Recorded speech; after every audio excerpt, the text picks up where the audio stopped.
ఇక SIB DSP Praneeth రావు suspension లో సంచలన విషయాలు వెలుగులోకి వస్తున్నాయి. ఎస్ఐబి ఆఫీస్ లో సీసీ కెమెరాలు ఆఫ్ చేసి రికార్డులను మ్యాన్ చేశారు ప్రణీత్. 42 హార్డ్ డిస్క్లను రిమూవ్ చేశాడు. ఎస్ఐబి ఆఫీస్ లోని లాగర్ రూమ్ లో ఉన్న ల్యాప్టాప్, హార్డ్ డిస్కులు ధ్వంసం చేశాడు ప్రణీత్ రావు.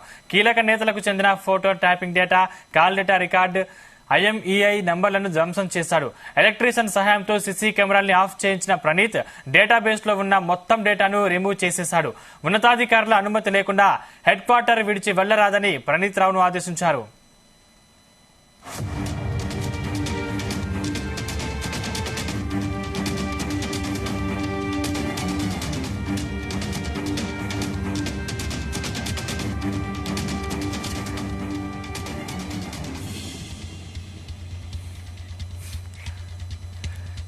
ఎస్ఐబి డిఎస్పీ ప్రణీత్ రావు సస్పెన్షన్ లో సంచలన విషయాలు వెలుగులోకి వస్తున్నాయి.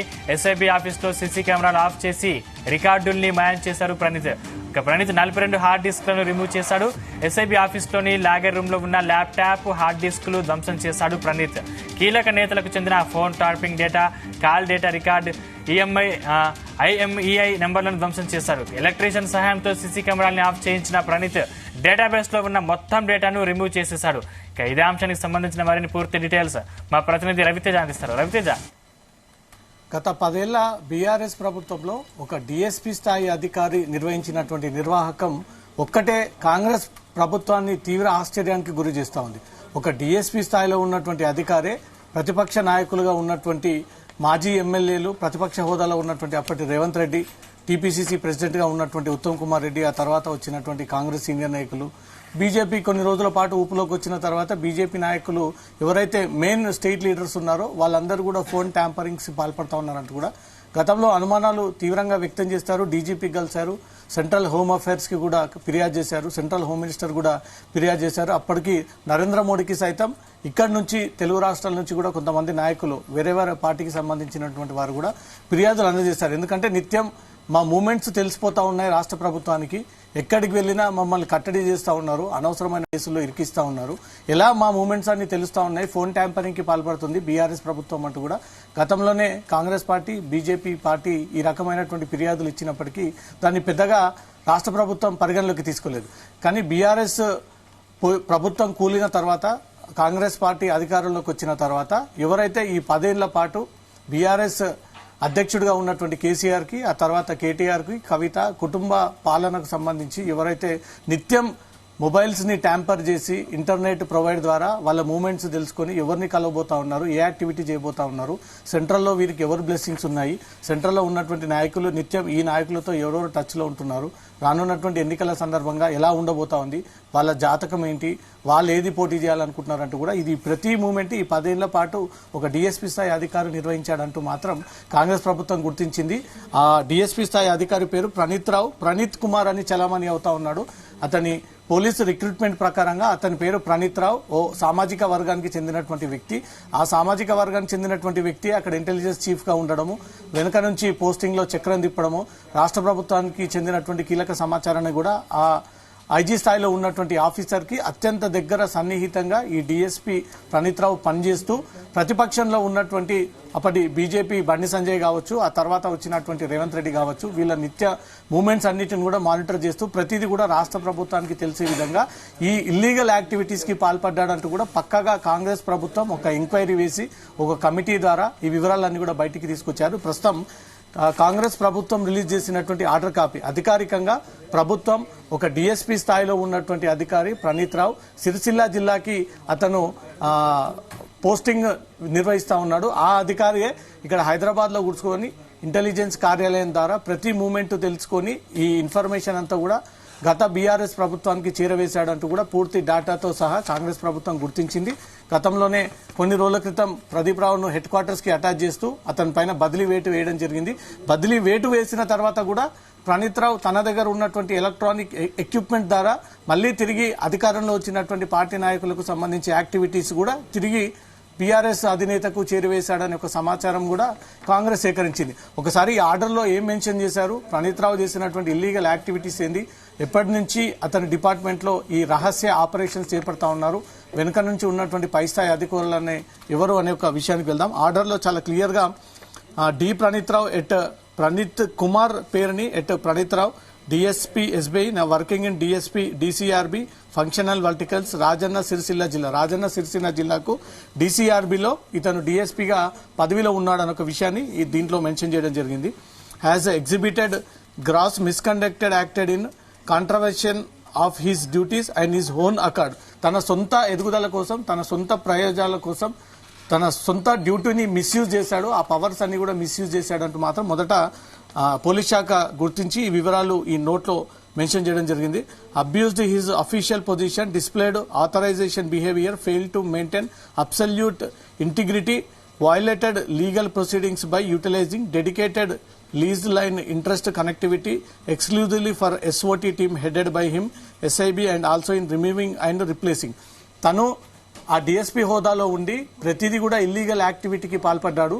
ఈ పని చేయకూడదు అంటూ కూడా ఆ రూల్స్ అండ్ రెగ్యులేషన్స్ ఉన్నప్పటికీ ఆ పనిని ప్రత్యేకంగా చేసి చూపించి బీఆర్ఎస్ ప్రభుత్వం గుర్తింపు పొంది తక్కువ టైంలో ఎక్కువ పొజిషన్స్ కి వెళ్లేటువంటి ఒక దురి ఆలోచనతోటే ప్రణీత్ రావు ఈ రకమైనటువంటి దుశ్చర్యలకు పాల్పడ్డాడు, ఇలాంటి యాక్టివిటీస్ కి పాల్పడ్డాడు అంటూ కూడా క్లియర్ గా అవన్నీ కూడా మెన్షన్ చేయడం జరిగింది. మొత్తం 42 హార్డ్ డిస్కులు అతను సొంతంగా డెస్క్టాప్ తో సహా కలిసి, ల్యాప్టాప్ తో కలిసి ఆ లాగర్ రూమ్ లోకి వెళ్లి దాంట్లో నుంచి సీక్రెట్ గా ఈ 42 డెస్క్ టాప్స్ హార్డ్ డిస్కులన్నీ కూడా దాన్ని డిస్ట్రాయ్ చేసి అక్కడి నుంచి కూడా తీసుకొచ్చి అదే ఆఫీస్ కార్యాలయంలో ఎవరికి తెలియకుండా ఈ అంతా ఎలక్ట్రానిక్ ఎక్విప్మెంట్ అంతా కూడా తీసుకొచ్చి అక్కడ తగలబెట్టాడు అంటూ కూడా అతనిపైన అభియోగాలు ఉన్నాయి. దానిపైన పోలీసులు ఎంక్వైరీ కూడా సాగిస్తా ఉన్నారు. దాంతోపాటు సిడిఆర్ అంటే అందరికీ తెలిసిన విషయమే.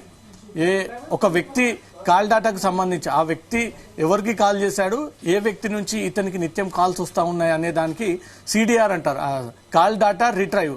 ఇది కేవలం సంఘ విద్రోహ శక్తులు ఎవరైతే దేశంలో యాంటీ సోషల్ ఎలిమెంట్స్ ఎక్కువగా దేశానికి ప్రమాదం ఉన్నటువంటి వ్యక్తులు ఎవరు ఉన్నారో వాళ్ళకి సంబంధించినటువంటి కాల్ డాటా తీయడం. తర్వాత ఐఎంఈఐ నెంబర్స్ ప్రతి మొబైల్ నెంబర్ కి ఉండేటువంటి ఒక ఎలక్ట్రానిక్ కోడ్. అది ఈ ఐఎంఈఐ నెంబర్స్ ఎక్కువగా ఎస్ఐబి అధికారులే దీన్ని మానిటర్ చేస్తూ ఉంటారు. అది కూడా కేవలం సంఘ విద్రోహ శక్తులు ఎవరైతే సోషల్ యాంటీ ఎలిమెంట్స్ సమాజంలో రెచ్చగొట్టేటువంటి వ్యాఖ్యలు చేస్తున్నటువంటి కొన్ని మత ఘర్షణలు క్రియేట్ చేస్తున్నటువంటి ఏదైతే నిషేధిత ఆర్గనైజేషన్స్, ఇస్లామిక్ ఆర్గనైజేషన్స్ ఉంటాయో, ఈ జిహాద్ లాంటి ఉగ్రవాద సంస్థలు ఉంటాయో వాటిపైన ఎక్కువగా దృష్టి పెట్టి వారికి సంబంధించినటువంటి డాటా బయటికి తీయడానికి ఐఎంఈఐ, సిడిఆర్, ఐపీడీఆర్ అంటే ఇంటర్నెట్ ప్రొవైడ్ డాటా రిట్రైవ్. ఇది ఈ టెక్నాలజీలో కొత్తగా వచ్చినటువంటి ఆప్షన్. ఈ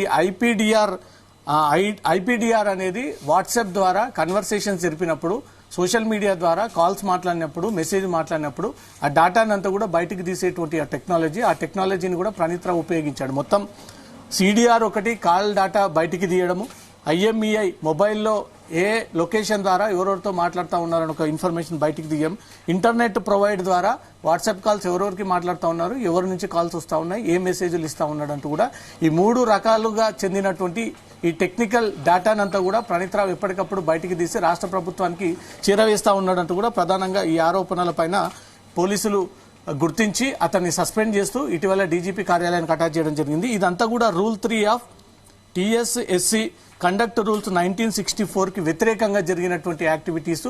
ఈ 3 విధానాలు కూడా దేశంలో ప్రమాదకరమైనటువంటి పరిస్థితి సంభవించినప్పుడు ఎవరైతే ఈ పరిస్థితికి కారణమైనటువంటి వ్యక్తులు లేదా ఒక ఉగ్రవాద సంస్థ కీలకమైనటువంటి విధ్వంసం జరగబోతుంది భారతదేశంలో అని అనుమానం వచ్చినప్పుడు మాత్రమే ఈ టెక్నాలజీని ఉపయోగించుకోవాలి. కానీ ఇక్కడ తెలంగాణ ప్రభుత్వంలో ఉన్నటువంటి ఈ డిఎస్పీ పూర్తిగా వారి రైట్స్ అన్ని కూడా కాలరాయడము, వాళ్ళ రైట్స్ అన్ని కూడా అనుమతి లేకుండా బయటకు తీయడము, వాళ్ళ ప్రైవసీ డేటానంతా కూడా బయటకు తీయడము, ఎప్పటికప్పుడు ఆ మూమెంట్స్ అంతా తెలియజేయడం చేశాడు అనేది ఇదంతా కూడా చట్టానికి విరుద్ధంగా జరిగినాయి. చట్టాన్ని ఉల్లంఘనకు పాల్పడుతూ ప్రణీత్ రావు ఈ రకంగా ప్రతిపక్ష నాయకులుగా ఉన్నటువంటి వ్యక్తుల కీలక హోదాలో ఉన్నటువంటి డేటా అంతా కూడా బయటికి తీశాడంటూ మాత్రం దీంట్లో అభియోగాలు మోపుతూ ఇతనిపై సస్పెన్షన్ విధించారు. డీజీపీ కార్యాలయంలో ఉన్నారు. వితౌట్ పర్మిషన్ డీజీపీ కార్యాలయాన్ని దాటి, సిటీ ప్రిమిసెస్ దాటి ప్రణీత్ రావు ఎక్కడికి వెళ్లకూడదు అంటూ కూడా ఈ ఆర్డర్ పాస్ చేయడం జరిగింది. దీంట్లో ప్రత్యేక టీమ్స్ రంగంలోకి దిగాయి. అప్పుడు 10 ఏళ్లలో బీఆర్ఎస్ ప్రభుత్వం ఉన్నప్పుడు ఇంటెలిజెన్స్ చీఫ్ గా అనేక మంది మారారు. కానీ ఐజీ హోదాలో ఉన్నటువంటి ఒక అధికారి, ఒక సామాజిక వర్గానికి చెందినటువంటి వ్యక్తి, అదే సామాజిక వర్గానికి చెందినటువంటి కేసీఆర్ అధ్యక్షతన ఈ అంతా జరిగింది. ఆ డీఎస్పీని కూడా నియమించింది అదే అని కొన్ని అనుమానాలు వ్యక్తం అవుతా ఉన్నాయి. 2007 బ్యాచ్ కి చెందినటువంటి అధికారి ఎవరు ప్రణీత్ రావు 2007 బ్యాచ్ కి చెందినటువంటి అధికారి. అతను ఎస్ఐగా బీబీ నగర్, తర్వాత నారాయణపూర్, అక్కడ నల్గొండ జిల్లాలో కీలకంగా వ్యవహరించాడు. వరంగల్ జిల్లాకు చెందినటువంటి అధికారి. 2014లో రాష్ట్ర ప్రభుత్వం ఏర్పడిన తర్వాత అదే ఎస్ఐబి ఇంటెలిజెన్స్ కి ఎస్ఐగా చేరి 2016లో ఇతను సిఐగా ప్రమోషన్ పొందడము, 2016 నుంచి అక్కడే సిఐగా కొనసాగుతూ లాస్ట్ ఇయర్ 2023లో ఇతనికి యాక్సిలరీ ప్రమోషన్ కింద డిఎస్పీ వచ్చింది. ఆ డిఎస్పీ ప్రమోషన్ కూడా ఎలా ఇచ్చారు, ఇతను ఎలిజిబుల్లా కాదా, అసలు ఫిట్ ఉన్నాడా లేడా, అసలు ఆ పోస్టింగ్ కి ఇతను ఎలిజిబుల్ అవుతాడా లేదా, ఎందుకంటే 2007 బ్యాచ్ కి సంబంధించి ఇప్పటి వరకు ఎవరు కూడా డిఎస్పీ ప్రమోషన్స్ ఇవ్వలేదు. 98 వరకే డిఎస్పీ స్థాయి అధికారులకు ప్రమోషన్స్ ఇచ్చారు. ఆ తర్వాత 2002 బ్యాచ్ ఉంది, 2004 బ్యాచ్ ఉంది, 2007 బ్యాచ్ కి చెందినటువంటి ఈ ఇన్స్పెక్టర్ కి డిఎస్పీగా ప్రమోషన్ ఎవరు ఇచ్చారు, ఇచ్చిన తర్వాత కూడా అదే ప్లేస్ లో కంటిన్యూగా ఎందుకు కొనసాగిస్తా ఉన్నారు. కంటిన్యూయేషన్ కొనసాగించడమే కాకుండా ఈ ప్రతిపక్షంలో ఉన్నటువంటి తెలంగాణలో ఉన్నటువంటి ముఖ్య రాజకీయ నాయకుల డేటానంతా కూడా బయటికి తీస్తూ ఉన్నారు. ఏ పర్పస్ పైన తీస్తూ ఉన్నారు, కోర్టు ఏదైనా అనుమతి ఇచ్చిందా, కోర్టు అనుమతి ఇవ్వనప్పటికీ తెలంగాణ రాష్ట్ర ప్రభుత్వం ఇచ్చినటువంటి డైరెక్షన్ తోటే ప్రణీత్ రావు ఈ రకంగా వ్యవహరించాడంటూ మాత్రం కాంగ్రెస్ పార్టీ ఆరోపణలు చేపడతా ఉంది. దీనిపైన స్పెషల్ టీమ్స్ ఇప్పటికీ పనిచేస్తా ఉన్నాయి. ఎవరెవరు డేటా తీశాడనేది కూడా ఆ డేటా అంతా కూడా లాగర్ రూమ్ లో నుంచి టెక్నికల్ పర్సన్ ఇన్ఫ్లుయెన్స్ యూజ్ చేసుకుని ఆ సీసీటీవీ కెమెరాలన్నీ కూడా కట్ చేసి ఇతను లోపలికి ఎంటర్ అయ్యి దాంట్లో ఉన్నటువంటి డేటా, ల్యాప్టాప్స్, హార్డ్ డిస్క్ దాంట్లో కూడా అంతా ఇతను దొంగిలించి ఆ దొంగిలించినటువంటి ఎలక్ట్రానిక్ ఐటమ్స్ తీసుకొచ్చి అదే ఇంటెలిజెన్స్ కార్యాలయం ప్రాంగణంలో అదంతా కూడా తగలబెట్టేసి ఏ ఆనవాళ్లు దొరకకుండా జాగ్రత్తలు పడ్డాడు అనేది మాత్రం ఇతని పైన అభియోగాలు ఉన్నాయి. అవన్నీ కూడా ప్రూవ్ చేయాల్సినటువంటి బాధ్యత పోలీసుల పైన ఉంది. దానిపైన రాష్ట్ర పోలీసుల యొక్క ఎంక్వైరీ సాగుతా ఉంది. Sandeep. Right, thank you Raviteja.